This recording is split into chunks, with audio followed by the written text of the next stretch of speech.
Buonasera Monir, buonasera a tutti. Sono l'avvocato Filippo Castellani, collaboro con il CAF Patronato di Monir.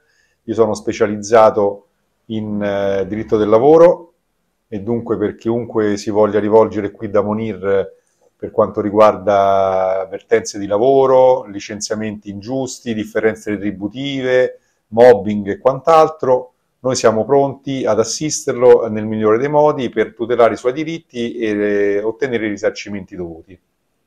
আমরা এ ধরনের সহযোগিতা করে থাকি আমাদের সার্ভিস ইতালিয়া। যেমন বাতেনছে লাবোরো মানে কাজের ক্ষেত্রে, এবং আপনি ব্যাংকের থেকে লোন লইছেন, লোন দিতে পারতেছেন না। যেমন বাসা বাড়ি নিছেন, বাসা বাড়ি দিয়া ভাড়া দিতে গিয়া মালিকের দিনঞ্চা করছে, এগুলা কাজ করি। এবং আরো কাজ করি কি, যেমন আপনারা বাড়ি কিনতে গিয়া সেটা 10,000 15,000 ইউরো দিচ্ছেন, এগুলা ফেরত নিয়ে আসতে পারতেছেন না, এগুলা সহযোগিতা করি। সবাই আমাদের অফিসে আসবেন এবং সবকিছু নেবেন। আর কথা হলো আমাদের কাপ পাদ্রনাতো এমপ্লয়মেন্ট জন্য এক্সিডিং ম্যানেজমেন্টের সম্পূর্ণ কাজ করে থাকি।